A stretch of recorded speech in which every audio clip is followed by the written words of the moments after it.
और श्रीमद् भागवत महापुराण ने कहा, प्रिय बंधुओं, जिसके दिल में भक्ति का वास होता है, हरिरपि, भगवान भी, निज लोकम, अपना लोक छोड़कर, हरिरपि, भगवान भी, निज लोकम, अपना लोक छोड़कर, सर्वथा तो विहाय, जरा सा नहीं सारा छोड़कर, लोक छोड़कर अपना, प्रविशति हृदि तेषां भक्ति सूत्रोपनद्धः, कि जिस दिल में भगवान की भक्ति का वास होता है तो भगवान भी अपना वैकुंठ छोड़कर उस भक्त की झोपड़ी में रहने लगता है, उसके पास रहने लगता है। अब मर्जी हमारी है कि हमने उसे रखना है या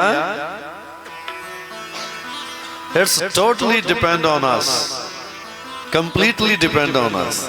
मर्जी हमारी है।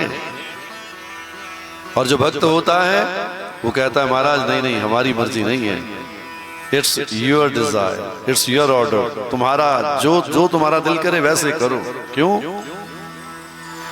क्योंकि ईश्वर जो है वो अपने भक्त के, देखो अगर हम कथाएं सुनते हैं, अगर हम सत्संग सुनते हैं, तो कथा के ज्ञान को भी जीवन में पूर्णता उतारो, कि यदि भक्ति का वास होगा तो हमारे करीब भगवान का वास भी अवश्य होगा। फिर हम एक कदम चलेंगे तो वो 2 कदम चलेगा, हम 2 चलेंगे तो वो 4 चलेगा, हमारे साथ चलेगा।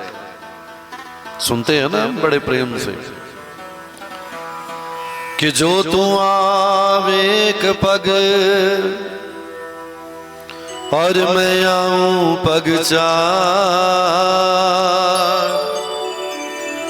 और जो तू भजले प्रेम से तो कर दूं भव से पार।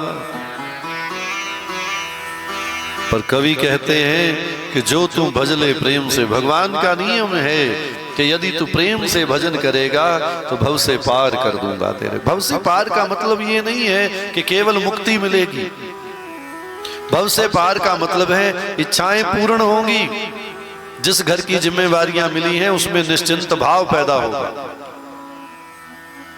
भव पार होने का मतलब केवल मृत्यु उपरांत किसी मुक्ति की व्याख्या नहीं है।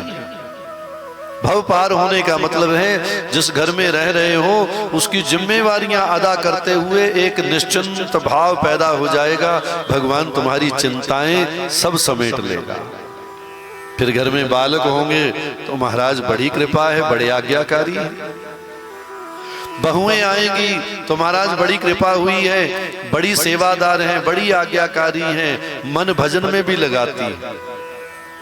व्यापार होगा तो चारों ओर से भगवान का कृपा प्रसाद मिलेगा, व्यापार से सुखी करने वाला व्यापार मिलेगा, सुख देने वाला व्यापार मिलेगा। भव सागर पार होने का मतलब केवल मुक्ति नहीं है, संसार का वो सुख जो इंसान को चाहिए भगवान वो समस्त सुख देता है। हाँ, इंसान जो है इस विषय को जीवन में बिल्कुल पल्ले से बांध ले कि निवसति हृदयेषां भक्ति सूत्रोपनद्धः, कि भगवान जिसके हृदय में भक्ति रहती है उसी के हृदय में, उसी के पास वास करता है। ये भगवान का नियम है।